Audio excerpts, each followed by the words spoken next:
Private fees कब कितना लेगा? एक महीने में 3 बार बुलाता है पेशेंट को, मिडिल क्लास को। 1000 रुपया से कम नहीं लेता, 500 से फिजिशियन कम नहीं लेता। ये कौन तय करेगा? Ultrasound, CT scan, MRI, x ray, जांच 3800, 4000, 12000 जांच में लग जाते हैं। एक बगैर कमीशन के दवाई लिख ही नहीं सकता। दवाई के लिए एमआर हैं, बहुत क्लियर है। सब में हमारी दवाई तो नेपाल में नहीं ले रहा है। नेपाल कह रहा है कि जो ड्रग्स है ना, अब इंडिया की ये जहर अन कंट्री में बैन कर दिया गया, उसको हम 300 रुपया देने वाला किसी भी, आप उठा करके देखिए madam, medical council of India का जो रूल है सभापति महोदय, वो क्या कहता है? वो कहता है, बात को संक्षिप्त सर मैं अपनी बात इसीलिए दिक्कत होता है कि वो क्या कहता है, डॉक्टर कहता है कि नहीं जांच तुम मेरे यहाँ कराओ, जांच मैं जहाँ कह रहा हूँ वहाँ कराओ, उसके बाद मैं मान्यता दूंगा। जो पैथोलॉजी अल्ट्रासाउंड प्राइवेट करता है, जो डॉक्टर नहीं है उसको खोल के और जांच में गलत तरीके से जांच दे देता है। मैं उसी पर आ रहा हूँ, मैं जांच गलत देता है, पैथोलॉजी जांच गलत देता है और डॉक्टर दवाई बेचने के लिए ये करते हैं। मेरा आग्रह है, जो नर्सिंग होम डॉक्टर के नहीं है, कोई पप्पू यादव ने खोल लिया, ABCD माफिया ने खोल लिया और डॉक्टर का नाम देकर के वो नर्सिंग होम चला रहा है। क्यों चलाएगा? उसके लिए रेगुलेटरी बॉडी क्यों नहीं है? बिहार सरकार रेगुलेटरी बॉडी क्यों नहीं बनाती है? यादव जी, बहुत धन्यवाद सभापति महोदय से। मेरा सिर्फ आग्रह ये है कि यूनिवर्सल हेल्थ कवरेज जो अमेरिका गवर्नमेंट ने और ख़ास तौर पर भारत में जो राजस्थान की सरकार जब कांग्रेस की थी तब यूनिवर्सल हेल्थ कवरेज की बात उन्होंने की और कानून भी लाया। भारत में यूनिवर्सल हेल्थ जो कि कंपलसरी और कॉमन हेल्थ की जो बात है, जो ये मौलिक अधिकार भी है, फंडामेंटल राइट भी है आम आदमी का। तो अध्यक्ष महोदय, फंडामेंटल राइट पे GST, जिसको हमारे आदरणीय वरिष्ठ नेता गडकरी साहब ने लिखा भी है कि GST पर जो बीमा है उस पर यदि उसके सामान पर, जिन चीज़ों पर यदि आप इतनी GST, आयुर्वेदी पर 15% लगाएंगे, और हमारा देश जो है फार्मा के लिए जाना जाता है दुनिया में, वर्ल्ड में। लेकिन जब हम फार्मासिस्ट की बात करते हैं तो आप किसी भी दुकान पर देखिएगा सभापति महोदय की जेनेटिक दवाई और आयुर्वेद की दवाई नहीं के बराबर रहती है और कोई डॉक्टर नहीं लिखता है। डॉक्टर पर्ची उसी को लिखेगा जो उनको कमीशन देता है। डॉक्टर बगैर कमीशन के दवाई लिख ही नहीं सकता। दवाई के लिए एमआर हैं, बहुत क्लियर है सभापति महोदय। मेरा कुछ भी नहीं कहना, मेरा कहना है कि स्वास्थ्य पर आप कितना बजट देते हैं, क्या देते हैं, उसमें मैं डाटा में नहीं जाऊंगा। मेरा 43,000 निजी, 69,000 अस्पताल है इस देश में, 39,000 अस्पताल प्राइवेट है, प्राइवेट। और किसी भी सरकारी अस्पताल में अल्ट्रासाउंड, CT स्कैन, MRI नहीं होता है, जांच नहीं होता है, कैंसर का इलाज नहीं है।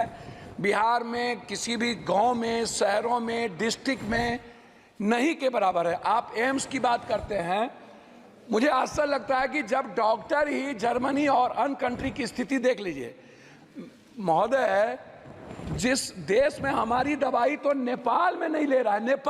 नेपाल कह रहा है कि जो ड्रग्स है ना, अब इंडिया की ये जहर है, इसको वहाँ के बनाए हुए नेपाल ने मना कर दिया।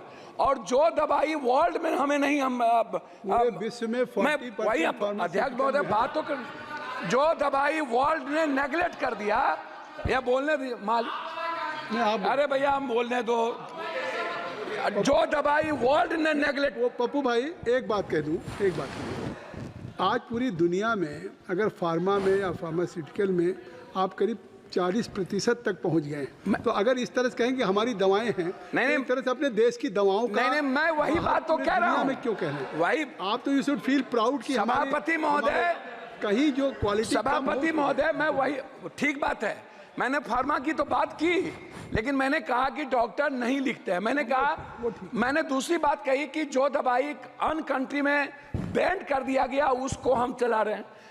मैं दूसरी तीसरी बात करना चाहता हूं कि जैसे प्राइवेट है डॉक्टर, मैं सिर्फ प्राइवेट पढ़ाऊंगा, प्राइवेट फीस कब कितना लेगा? एक महीने में 3 बार बुलाता है पेशेंट को, मिडिल क्लास को। 1000 रुपया से कम नहीं लेता, 500 से फिजिशियन कम नहीं लेता। ये कौन तय करेगा? Ultrasound, CT scan, MRI, X ray, जांच 3800, 4000, 12000 जांच में लग जाते हैं एक मिडिल क्लास को। 300 रुपया देने वाला किसी भी, आप उठा करके देखिए madam, medical council of India का जो रूल है सभापति महोदय, वो क्या कहता है? वो कहता है, बात को संक्षिप्त सर मैं अपनी बात, इसीलिए दिक्कत होता है कि वो क्या कहता है, डॉक्टर कहता है कि नहीं जांच तुम मेरे यहाँ कराओ, जांच मैं जहाँ कह रहा हूँ वहाँ कराओ, उसके बाद मैं मान्यता दूंगा। जो पैथोलॉजी अल्ट्रासाउंड प्राइवेट करता है, जो डॉक्टर नहीं है उसको खोल के और जांच में गलत तरीके से जांच दे देता है। मैं उसी पर आ रहा हूँ, मैं जांच गलत देता है, पैथोलॉजी जांच गलत देता है और डॉक्टर दवाई बेचने के लिए ये करते हैं। मेरा आग्रह है, जो नर्सिंग होम डॉक्टर के नहीं है, कोई पप्पू यादव ने खोल लिया, ABCD माफिया ने खोल लिया और डॉक्टर का नाम देकर के वो नर्सिंग होम चला रहा है। क्यों चलाएगा? उसके लिए रेगुलेटरी बॉडी क्यों नहीं है? बिहार सरकार रेगुलेटरी बॉडी क्यों नहीं बनाती है? MP का उस पर कोई निगरानी क्यों नहीं है? तो मेरा आग्रह है इतना ही कि कम से कम फीस तय हो, अल्ट्रासाउंड, CT स्कैन, MRI।